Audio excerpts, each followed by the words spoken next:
Coming to the question, a 1.2 meter tall girl spots a balloon moving with the wind in a horizontal line at a height of 88.2 meter from the ground.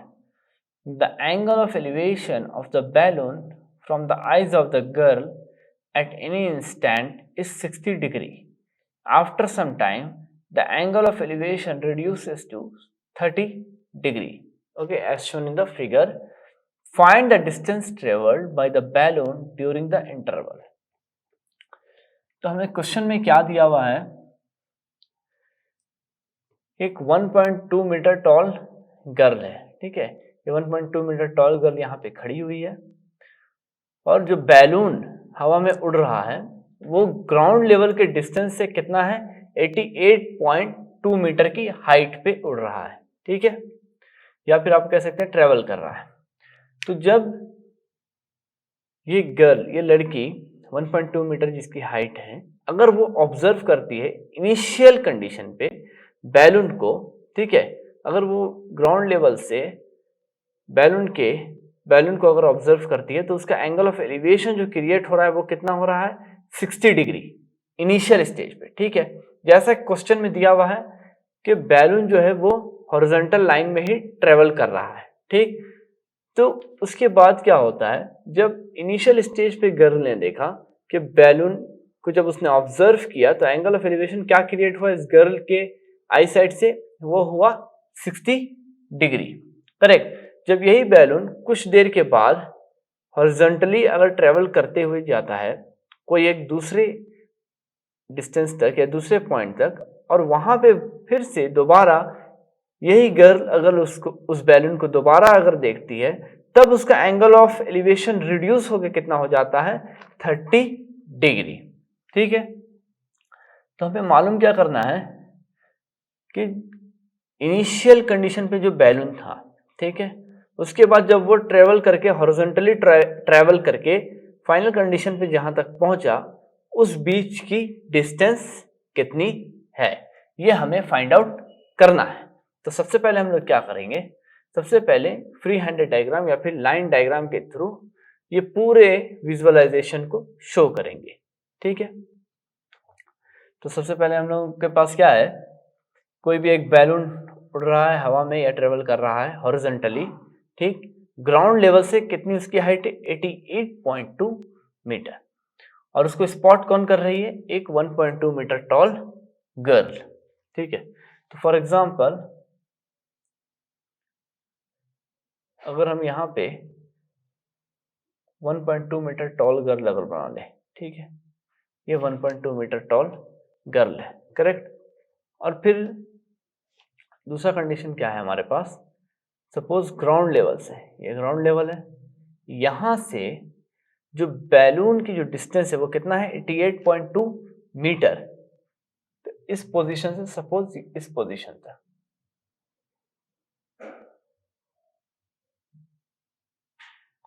ठीक है, इस position तक balloon की distance कितनी है, 88.2 metre.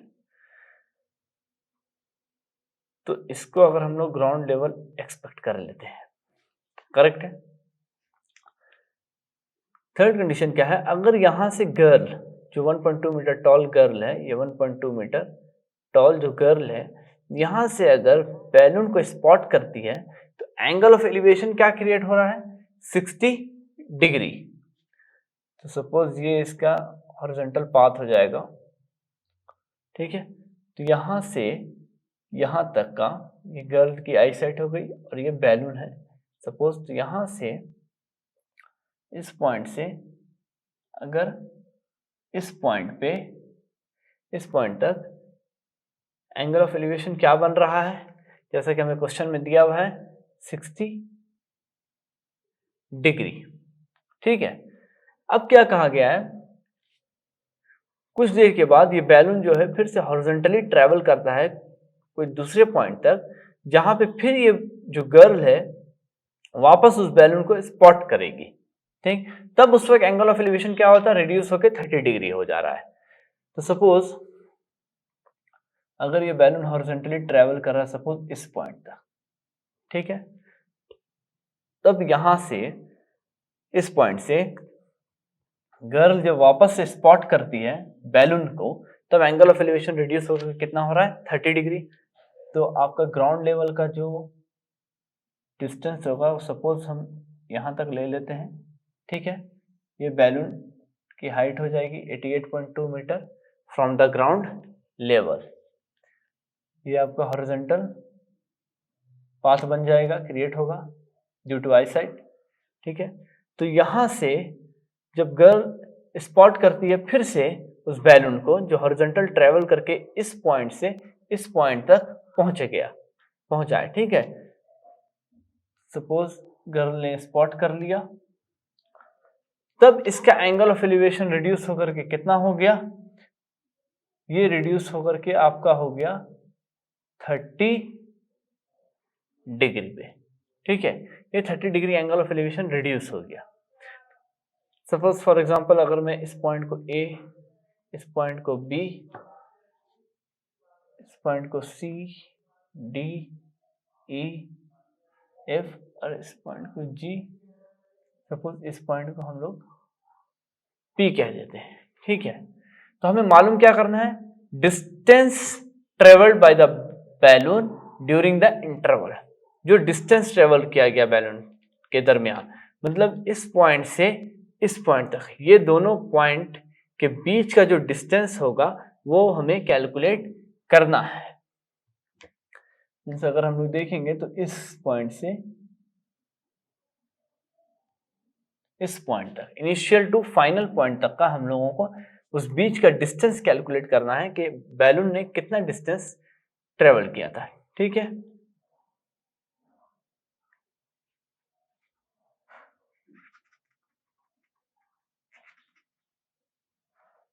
Okay, तो सबसे पहले स्पेसिफिकेशन जो है वो हम कैरी आउट कर लेंगे। तो ये जैसे हाइट आपका 88.2 है, सेम ये भी हाइट हो जाएगा, यहां से लेकर के ये जो हाइट होगी आपकी वो 88.2 मीटर हो जाएगा, ठीक है। बैलून की हाइट ग्राउंड लेवल से कितना हो जाएगा 88.2 मीटर। ये हो गया आपका 1.2 मीटर टॉल गर्ल। तो अब हम स्पेसिफिकेशंस लिख लेते हैं। जैसे ए बी अगर आप देखेंगे, ए बी की डिस्टेंस और ई एफ और सी डी की डिस्टेंस तीनों ही बराबर है। हम लोग लिख सकते हैं यहाँ पे A B is equal to C D is equal to E F is equal to 1.2 metre, correct. अच्छा, अब दूसरा स्पेसिफिकेशन क्या आएगा हमारे पास, P D is equal to G F, कितना है 88.2 मीटर। तो ये हो जाएगा P D is equal to G F is equal to कितना है हमारा 88.2 मीटर, ठीक है। हमें मालूम क्या करना है, distance travel by the balloon. ये जो डिस्टेंस ट्रेवल किया गया है बैलून के जरिए से, तो इन दोनों के बीच का हमें डिस्टेंस फाइंड आउट करना है। तो आप देख सकते हैं डिस्टेंस हम क्या लिख सकते हैं, P G is equal to C equal to C, ये हमें फाइंड आउट करना है, करेक्ट। ओके, सो अब अगर यहाँ पे हम गौर करें तो हमारे पास दो राइट एंगल ट्राइंगल है फिर से। एक आप देख सकते हैं ट्राइंगल पी सी ए, या फिर आप दूसरा अगर ट्राइंगल नोटिस करें तो ये हो जाएगा ट्राइंगल जी ई और ए, ठीक है। तो दो राइट एंगल ट्राइंगल हमारे पास मौजूद है। तो इन दो राइट एंगल ट्राइंगल्स के जरिए हम ये साइड्स अगर निकाल लें सी ई, तो ऑटोमेटिकली हमें पीजी मिल जाएगा, करेक्ट। सो पहले अगर हम लोग चेकआउट करें तो हम लोग ये साइड से जा सकते हैं, पी सी ए, ये ट्राइंगल यूज कर सकते हैं, ठीक है। तो उससे पहले अगर हम देखें तो ये पीसी की हाइट कितनी होगी, क्योंकि हमें पीडी की हाइट पता है 88.2 मीटर है, सीडी की हाइट पता है हमें कितना है 1.2 मीटर। तो पीसी क्या हो जाएगा हमारा, पीसी हो जाएगा पीडी माइनस सीडी। सबसे पहले हम लोग निकाल लेंगे, यहाँ पे लिख लेते हैं PC, PC is equal to PD, PD minus CD. Correct. PC क्या हो जाएगा, पीडी की जो वैल्यू है वो है 88.2 माइनस सीडी की जो वैल्यू है वो है 1.2, तो पीसी हो जाएगा हमारा 87 मीटर। करेक्ट। अब हम लोग राइट एंगल ट्राइंगल ले लेते हैं। फ्रॉम ट्राइंगल PCA, तो हमें क्या मिलेगा, यहाँ पे एक परपेंडिकुलर साइड है PC, दूसरा बेस का रिलेशन अगर बनाएंगे हम लोग तो क्या मिलेगा, परपेंडिकुलर बाय बेस जो कि tan थीटा। तो from triangle PCA perpendicular side अगर देखा जाए तो हमारे पास क्या है, PC डिवाइडेड बाय बेस क्या है, CA is equal to tan 60 degree. ठीक है, जो एंगल बन रहा है वो क्या होगा, tan 60 degree. This implies PC की वैल्यू हमें पता है 87, CA की वैल्यू हमें मालूम नहीं है। दिस इक्वल्स टू tan 60 हमें पता है कितना होता है, √3। CA क्या हो जाएगा, क्रॉस मल्टीप्लाई अगर कर दे तो 87 अपॉन √3। अगर इसको फर्दर रैशनलाइज करें तो क्या होगा, √3 अपॉन √3। सिंस CA की वैल्यू क्या आएगी, 87 √3 डिवाइडेड बाई 3। ये अगर हम फर्दर कैलकुलेट करते हैं तो क्या हो जाएगा, 87 डिवाइडेड बाई 3 कितना होता है, 29 √3 मीटर। तो CA की वैल्यू हमें मिल गई कितना, 29 √3 मीटर। तो जैसा कि हमें क्वेश्चन में मालूम करना है PG is equal to CE, तो CE की भी डिस्टेंस अगर हम निकाल लें तो PG की डिस्टेंस हमें मालूम हो जाएगी। तो CE के लिए हम क्या कर सकते हैं, AE माइनस CA। तो जैसा कि हमें CA की तो वैल्यू मिल गई 29 इंटू √3 मीटर। अब हमें क्या मालूम करना है, AE की वैल्यू। अगर AE की वैल्यू मालूम हो जाती है तो फिर ये CE की भी वैल्यू मालूम हो जाएगी। ठीक है, सो नेक्स्ट हम लोग क्या करेंगे, नेक्स्ट में हम लोग ये राइट एंगल ट्राइंगल ले सकते हैं, ट्राइंगल GEA। ठीक है, ये पूरा ट्राइंगल हम लोग कंसिडर करेंगे और यहाँ से फिर हम कोशिश करेंगे कि AE की वैल्यू निकल जाए। तो यहाँ पे हम लिख सकते हैं फ्रॉम ट्राइंगल GEA। ठीक है, तो ये क्या हो जाएगा, अगेन अगर हम लोग परपेंडिकुलर और बेस का जो रिलेशन बनाएंगे, तो जैसा कि हमें पता है परपेंडिकुलर अपॉन बेस क्या होता है, tan थीटा। तो परपेंडिकुलर क्या हो जाएगा यहाँ पे, GE अपॉन बेस क्या है, AE इज इक्वल टू क्या हो जाएगा, ये tan, यहाँ पर अगर आप देख सकते हैं एंगल ऑफ एलिवेशन क्या था, 30 डिग्री, ये हो जाएगा tan 30 degree. So this implies, अब G क्या है हमारा, G की वैल्यू, तो जैसा कि G जो है वो PC के बराबर है। ठीक है, G की जो हाइट है वो इक्वल टू किसके हाइट के बराबर है, PC के। PC हमारा क्या था 87, तो G क्या हो जाएगा हमारा 87 upon AE is equal to tan 30 degree, जैसा कि हमें पता है 1 अपॉन √3 होता है। करेक्ट। तो AE को अगर हम लोग राइट हैंड साइड में मल्टीप्लाई करें और √3 को लेफ्ट हैंड साइड में, तो हमें AE की वैल्यू क्या मिल जाएगी, therefore AE is equal to 87 into √3 metre. Correct. तो अब आप देख सकते हैं दो ट्राइंगल, राइट एंगल ट्राइंगल का जो हमने यूज किया था, ट्राइंगल PCA और ट्राइंगल GEA, उन दोनों राइट एंगल ट्राइंगल से हमें क्या मिला, एक तो सबसे पहले CA की वैल्यू मिली 29 √3 मीटर, ये वैल्यू मिल गई CA की। सेकेंड वैल्यू क्या मिली हमारे पास, AE की, ये AE की वैल्यू हमें क्या मिली 87 √3 metre.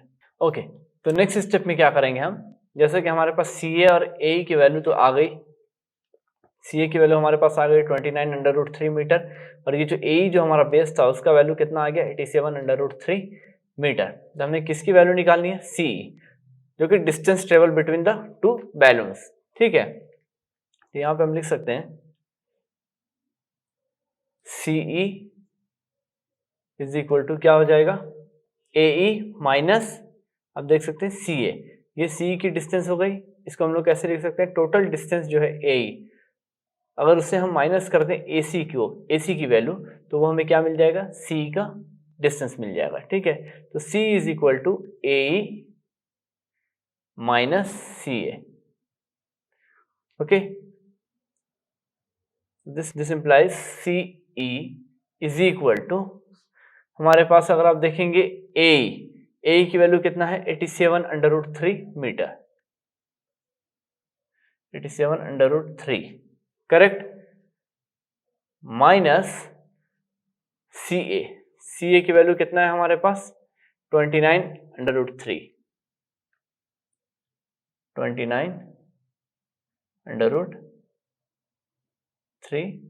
Metre correct. Since C की वैल्यू क्या हो जाएगी, 87√3 minus 29√3 metre is nothing but 58√3 metre correct. तो आप देख सकते हैं हमें कहा गया था कि distance between the two balloons निकालने के लिए ये जो दो बैलून्स के बीच का जो डिस्टेंस ट्रेवल हुआ था वो कितना होगा, जैसा कि हमने यहाँ पे डिनोट किया था पीजी, तो आप देख सकते हैं कंडीशन क्या था, PG is equal to CE. अब हमें सीई की वैल्यू मिल गई है कितना, 58√3 metre, so therefore PG is equal to 58√3 metre. तो ये हो जाएगा आपका distance travel between the two balloons जो कि हॉरिजॉन्टल वे में ट्रेवल कर रहा था इनिशियल कंडीशन में। ठीक है, तो ये जो 58√3 मीटर होगा ये कुछ भी नहीं बल्कि total distance travel between the two balloons. तो ये हो जाएगा आपका फाइनल आंसर।